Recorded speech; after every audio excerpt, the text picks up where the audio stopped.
Welcome, fellow spellcasters, to Flip4Crypt, where we address all things MTG. I'm your host, Tony B. Thank you for joining us today. We have Jhoira, the Weatherlight Captain. Jhoira, the Weatherlight Captain, is a blue, a red, and 2 generic for a 3/3 legendary human artificer that says whenever you cast a historic spell, draw a card. Historic spells include artifacts, legendaries, and saga. So anything that's an artifact that hits the battlefield allows you to draw the card as long as your commander is in the battlefield. Also, legendary cards. We don't have any saga cards in the deck right now. I don't think we're gonna put any in there. They're not that great, but the other two are very, very important. Start off with our control. We have counterspell, good old trusty counterspell, just counter target spell for blue. We also have Swan Song. Swan Song counters an enchantment, an instant, or sorcery spell, and then gives the controller of that spell a 2/2 bird flying. So stop what they're doing. I guarantee that your opponents are not going to want that bird as bad as they wanted that spell. Pact of Negation counters the spell for free, but you have to pay the 5 on the upkeep or you die. You're dead. Delay counters the spell for 3 turns. Now if that was a counter spell or something like that, you don't have to worry about it. It's just going to fizzle. Fierce Guardianship. As long as we control our commander, for 2 and a blue, we counter target non-creature spell, or it's free if we control our commander. Nice. Here I want to do a little shout out to a couple of the creators of these fan art cards. These are great. It saves you money. This card in this sleeve does exactly the same thing as the real Mana Crypt, which we own a few copies of. It supports local games, creators, and the creativity of the people who love the game that we also love. So thank you to kitchentablegames and magiclcreations, mtgens. You can Sovereign Proxies, Sovereign Proxy. You can check these guys out. I'll put the names of them down in the description there. Force of Will, the good old trusty Force of Will. We'll move it on here. This is Muddle the Mixture. Can be used as a tutor for 2 because it does have transmute for 1 blue. You can counter target instant or sorcery spell for just blue if you so choose. Most of the time we transmute that for something like a Izzet Scepter or something like that. Force of Negation, it's like Force of Will for non-creature spells. It's pretty good. Alright, moving on. We're going to move into our artifact ramp. This also, if we control our commander, draws us a card. So we will discount these. So most of the time, these will be free. We'll just be able to play these, and this one is absolutely free. We have a lot of these where this one has Metalcraft, so if you control 3 or more artifacts, it taps for any color. We have a lot of these very low cost artifact spells that allow us to draw a lot of cards. We're gonna back combos with this. The Manifold Key combos by untapping your Mana Vault and creating an additional 2 mana as you untap it and float the mana for a total of 5 for each key. Now there's 2 of those in this deck. There's Voltaic and Manifold Key. Arcane Signet. We're gonna ramp with artifacts and then draw cards. So pretty much the most powerful aspect of the game, the one thing you want to make sure that your deck is doing is ramp and draw. You want to be able to get the stuff that you need. Alright, here Mox Diamond, MTG. This is magiclcreations on Etsy. You can go check those guys out. They made this card. They did a fabulous job. Metalworker, good old classic Metalworker. You tap this for each artifact in your hand that you choose to reveal. You get 2 colorless mana. This is an awesome card, awesome ramp card. Gives you enough mana to play stuff like this, where it might be 5 mana to cast this spell, but you got a little bit of ramp. It's an artifact that also draws you a card. Gilded Lotus is a great addition. Tap for any 3 colors to keep you going as you draw. So that's going to draw you a card. Then you can untap it with this, draw a card, tap for 3 more colored mana. It's pretty amazing. This right here is a Kitchen Table Games from Etsy fan art. That is pretty slick looking there. Chrome Mox, you exile a colored permanent, or a colored card, and you can tap it for the color of that exiled card. Good old trusty Soul Ring, as always. And we can move it along here. Mana Crypt we have in there, and all these that we're dropping. Okay, we have a Black Lotus again. This is Kitchen Table Games. This is a proxy in for Jeweled Lotus, so that way we can cast our commander on turn 2. Unwinding Clock. Untap all of our artifacts on each other player's untap step. Tezzeret allows us to search for 3 and 2 blue. His +1 is to untap 2 artifacts, so you can do that with, say, your Mana Vault and stuff like that. But what I mainly use it for is to search for an artifact that costs X or less to put it into the battlefield.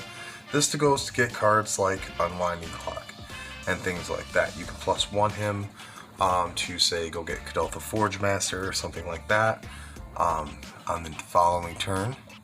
Fabricate allows you to go get any artifact in your deck, put it into your hand. Mystical Tutor. We're going to go get any instant or sorcery card, put it on top of our library after we shuffle it. Merchant Scroll for 1 in blue. We'll search our library for a blue instant card. These cards are important because they allow us to go get things like Fabricate, to go get the artifacts that we need, or a counter spell if need be. Alright, Treasure Mage. These are really important to the deck because they go get specific artifacts. This allows you to get a 6 or more, so say you play Steel Colossus, Blight Steel Colossus, or your Mind Slaver or something like that. Tribute Mage enters the battlefield to go get a 2-drop, such as your Arcane Signet, say if you wanted to ramp, or maybe your Isochron Scepter to combo out. This goes to get a 1 or less, go get your Mana Crypt, go get your Mana Vault. Alright, so this guy's super useful. He's going to go get a lot of things, including all those tutors. So if you're tutoring for certain things and you're trying to combo out, he's going to go get anything with a 2 or less. And if you notice all of these tutors, even Spellseeker for 2 and a blue, you get a 2 or less instant or sorcery card into your hand. That is good. That is very good. Protect your stuff on the battlefield. You can protect your commander with this by paying 2 life. You can redirect destroy spells and stuff like that. For 2, you get Spellskite at 0/4 that redirects spells for 2 life per redirection. Dockside Extortionist, amazing card. He should have been in the last deck tag, but he wasn't. I chose not to put him in the deck because I feel like it runs good without him. It doesn't need the extra ramp, where this deck might need a little bit of the extra ramp. And it's also a great card and super fun. It's more artifacts, stuff like that. Dockside Extortionist comes into play and gives you a treasure token for each artifact and enchantment that your opponents control. That's a cumulative, it's all of them. Urza, Lord High Artificier, a 1/4 human Artificier for 2 and a blue. Whenever Urza, High Lord Artificier enters the battlefield, create a 0/0 colorless construct artifact creature token with. This creature gets +1/+1 for each artifact you control. You can also tap an untapped artifact you control to create a blue mana. You can also, it's not over, pay 5, shuffle your library, then exile the top card. Until end of turn, you may play that card without paying its mana cost. That is nutty. This card is insane. In this deck, it's insane because it turns everything into a Max Sapphire. Just really, really good card. Anyway, moving on a little faster, we have a lot of things that discount colorless spells and artifact spells. And spells in general, really. Ugin is one of those cards. Discounts for 2 and costs 6. It's a little pricey. But also exile something as it comes into play or destroy something as it comes into play. Also giving you that discount is really good. You can protect it usually with your creatures. So Helm of Awakening is all spells cost 1 generic less to play. So that's, again, a discount. Jhoira's Familiar is a 2/2 flyer and bird for 4. Historic spells cost 1 less to cast, which is all the spells we need to be drawing cards from Jhoira, so that's good. Super synergy there. Alright, next up we got Ethereum Sculptor. Let's get back in the groove here. 1 and a blue, artifact spells cost 1 less, another discount spell. Foundry Inspector, same thing. Artifact spells you cast cost 1 less to play. Now we're going to throw a lot of things in the graveyard as far as like fetching for lands and stuff like that. So if somebody decides to be a jerk, Land Destruction, Crucible of Worlds for 3 mana, also draws you a card if you control your commander. Kadoltha Forge Master, tap, sacrifice 3 artifacts, go get your Blightsteel Colossus and crush your opponents. Mystic Forge. This card is great with Jhoira. Can just get you cards off the top of your deck that you were casting for nothing, basically. After you get a couple discounts, Jhoira and this, you're pretty much off to the races. There are a couple draw spells in there too to help you along with that. And if you run into anything, you can always tap to sacrifice or to exile it. Engineered Explosives, Field Control. We want to deal with things on the battlefield that are a nuisance to us, so that helps do that. Mishra's Bauble helps to keep us drawing cards. It is a 0-drop artifact spell. You can tap and sacrifice it. Memory Jar, classic.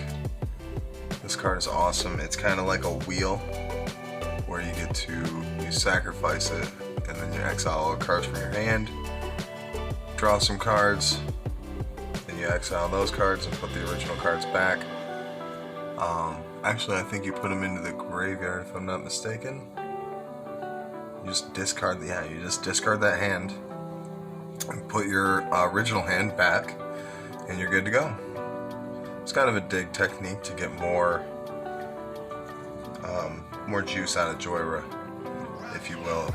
Expedition Map goes to get your lands, such as Academy Ruins and stuff like that, to bring back cards like this.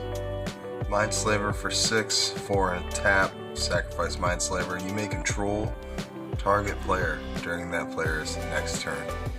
You see all cards in that player's hand and can make all decisions for that player. That's insane. So you keep that going. It's kind of an infinite loop if you have your Academy Ruins there. Panharmonicon gives you the ability to draw 2 cards for every 1 artifact that you play. Icecrown Scepter needs no introduction. You imprint a instant for 2 or less, and you can tap it to cast that by paying 2. So Welding Jar saves our artifacts if we need. for 0 also draws us a card for nothing. The Greaves protects our commander. Always a good thing to keep the Greaves on there. Now, even though our commander is a 3 power, we don't need her to untap. If, say, we attack or get her tapped for any reason, we're really not going to use her to tap her anyway. So this is very, very useful. Draws us a card.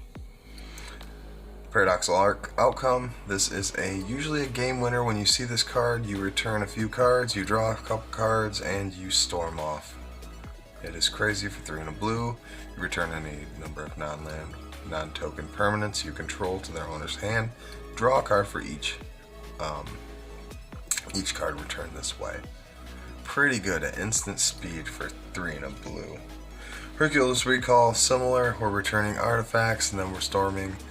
So we're going to draw into this stuff and then continue to return stuff to our hand to then continue to draw with our draw engine using our commander. Very good stuff. Blight, Steel, Colossus, and 11/11, Trample, Infect, Indestructible. When it's put into your graveyard, you shuffle it back into your library for 12 mana. That is insane. We will get there. I promise you that with all the artifact ramp that we have. If we do go infinite with mana, with Isochron and Dramatic Reversal, stuff like that, we can Walking Ballista out of the game by machine gunning everyone down. Again, with Aetherflux Reservoir, this is a great card to start storming, gain some life. If it's one-on-one, it's going to be a short game. You're going to pay 50 life to deal 50 damage pretty quick. Dramatic Reversal, we've been talking about this with Isochron Scepter.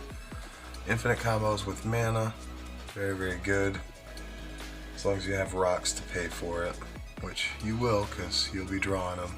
This allows us to return. This actually should have been in the other section with the return stuff to our hand. We're going to use this pretty much on ourselves most of the time unless there's a big threat out there that we have to deal with. We can use this on ourselves. We can afford to sack the lands because we have rocks coming. It's pretty good. I mean, usually are storming off at a point where we can't be stopped. Vandal Blast.